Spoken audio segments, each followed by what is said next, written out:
Hey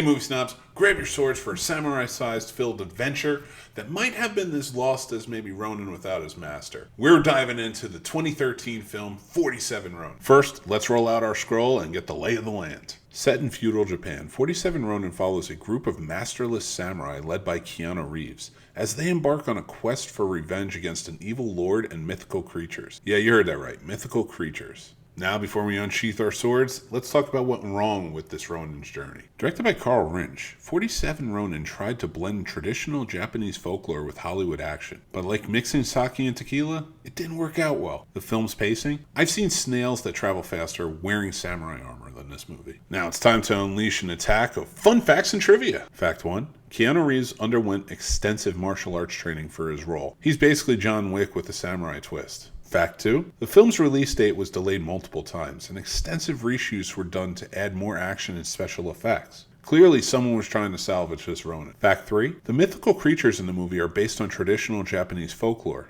but their CGI execution left many fans scratching their heads. Now let's grab our throwing stars and see what the box office and critics had to say about this movie. With a budget around $175 million, 47 Ronin barely managed to recoup its costs, bringing in about $151 million worldwide. Critically, the movie got about as much love as the Ronins did in the movie. Rotten Tomatoes gave it a 15%, while critics were calling it dull and forgettable. Its legacy? 47 Ronin is like the forgotten scroll at the back of the library. It might not be remembered as a samurai classic, but it has its moments of sword-swinging fun. And there you have it, everybody. All the bad samurai puns aside, can this movie be fixed? Yeah, I think so. I think we could tell a really good story. And what was the problem with it in the first place? I think that it's a product of its time. In the time that this came out, it was just a series of movies that were really pushing more CGI, more just impacted with action and so much, but not enough on the story. And the 47 Ronin story is a really special one. And there's not much to fix there. There's a lot of heart that could have been put into this story. Great acting was going on, great set pieces. It was an interesting way to go about it. They just didn't get the story right. And I think that's the biggest problem. CGI was too much. You have a lot of backstory here that you could have told.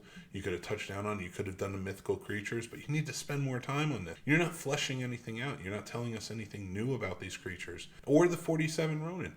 Its pacing in this movie just took way too long and damaged that a lot. You could have had more story with Mika and her father. You should have had more story with Kai bonding and connecting with all of the 47 Ronin and having that whole relationship. That whole beginning was just way too long. You're almost an hour in before the master gets killed and they get turned into Ronin. And then you fast forward through the year and it's getting right back into the action to stop the wedding. It just didn't elaborate too much on a lot of the really good parts that could have been salvaged. This movie could have been shorter, or it could have been filled with a lot more tender, heartfelt moments that made up the bond that created these entire Ronin all coming together to fight the fight. And would have made the ending, which is significantly a hard watch in a big way once you get down to the context, which I don't want to ruin for everybody. It didn't have that connection. I wasn't as into it when I was watching this scene as I could have been or should have been. So my fix for this is easy. You go back and you strip it down, you tell a good story, you focus there, you get your pacing right.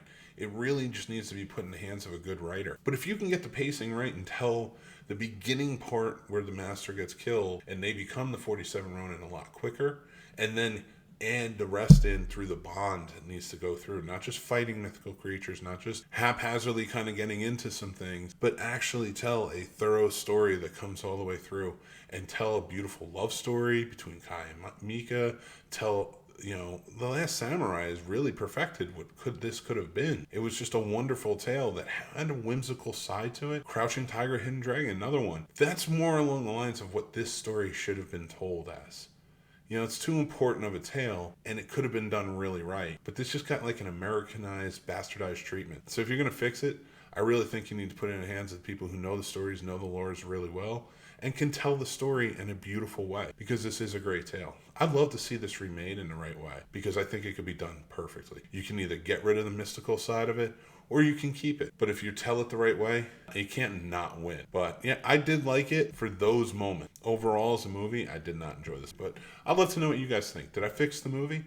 If I did, sound off in the comments and let me know, or join up on our Discord or Facebook group. We'd love to have you. Make sure to hit like and subscribe, and then make sure to hit that bell so that way you know when more episodes of Did I Fix come out, and other great stuff as well. I'm Mick Manhattan from The Scene Snobs. Thank you to all of you for watching, and also thanks to our sponsor, Entertainment Earth. If you guys are looking for awesome collectibles, go down in the link below. They have awesome stuff. It's very cool. Yeah, but we appreciate Entertainment Earth for being sponsors of this video. Thanks again for watching. Make sure to go check out other episodes as well, and I will talk to you guys very, very soon. Be kind, stay groovy, and take care. Bye.